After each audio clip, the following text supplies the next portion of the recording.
विवाह हुआ। पत्नी जो आई वो थोड़ा कड़े स्वभाव की थी। एक दिन उनकी पत्नी ने कहा, हमारी सहेलियां कुछ लोग जा रहे हैं तीर्थ करने, हम आप चलिए, हम लोग भी चलेंगे। तो पुंडरीक ने कहा ठीक है चलो। इस बात को माता पिता जान गए। माता, ध्यान से सुनिएगा, बड़ी सुंदर कथा है हमारी आपकी। माता पिता ने कहा, बेटा तुम जा रहे हो काशी प्रयाग दर्शन करने। पुंडरीक कहाँ के थे? नागपुर के रहने वाले, नागपुर के थे। माता पिता ने कहा, हम भी काशी नहीं गए, हम भी प्रयागराज नहीं गए हैं, हमको भी लेते चलो। पत्नी ने कहा, देखो भाई इनको मत ले चलो। क्यों? इनको ले चलोगे तो रंग में भंग पड़ेगा, हम लोगों का स्वतंत्रता, हम लोगों का सब छिन जाएगा, आनंद बिगड़ जाएगा। तो मैया बाबा कहने लगे तो पुंडरीक ने कहा ठीक है चलो। पत्नी ने कहा ठीक है ले तो चलो अपने माता पिता को, मैं तुम्हारे कंधे पे बैठ के चलूंगी। अब अपने माता पिता को रस्सी में बांध लो और पकड़े रहो, पीछे पीछे भी चलते रहे। पुंडरीक ने कहा ठीक, चल दिए। वहां से आए प्रयागराज, दर्शन किए। प्रयागराज के बाद काशी पहुंचे। ध्यान से सुनिए, जब काशी पहुंचे रात रुके। जहां रात रुके तो भोजन पाने हुआ, आराम किए। पुंडरीक उठ करके घूमने लगे रात्रि में। तो देखते क्या है, जिसके यहाँ रुके थे उसके यहाँ बड़ी सुंदर सुंदर स्त्रियां सेवा कर रही थी, बड़े सुंदर सुंदर पुरुष।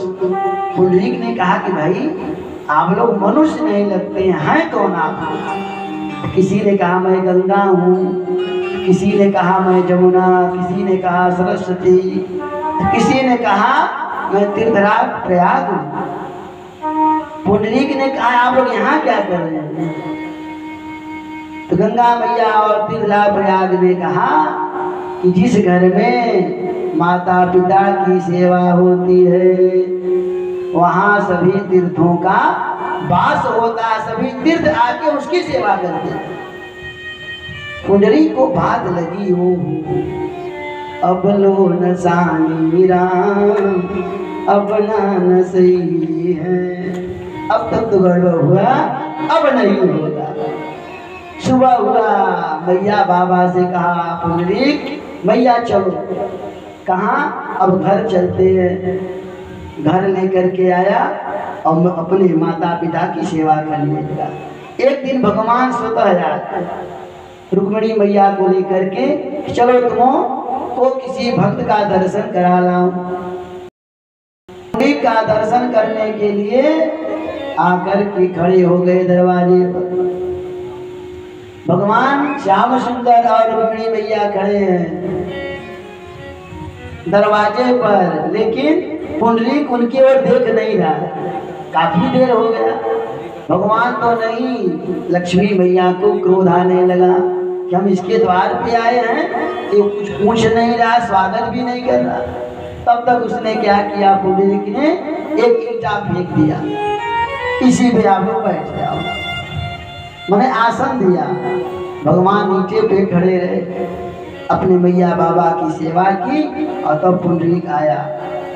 भगवान ने कहा पुंडरीक हम लोग कब से आके खड़े हैं और तुम हमारा स्वागत नहीं किया, हमसे मिले भी नहीं। पुंडरीक ने कहा कि आपको कौन बुलाया, आप क्यों आए हमारे यहाँ?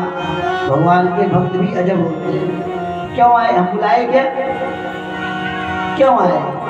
भगवान ने कहा पुंडरीक तुम अपनी माता पिता की सेवा करते हो, उस सेवा को देख के मैं प्रसन्न हुआ, इसलिए चलाया है तुम्हारा दर्शन। पुंडरीक ने कहा जिस माता पिता की सेवा करने पर आप प्रसन्न हुए, उस माता पिता की सेवा छोड़ के मैं कैसे आता आपके पास? सेवा पूरी हो गई, अब मैं आ गया, अब बोलिए क्या?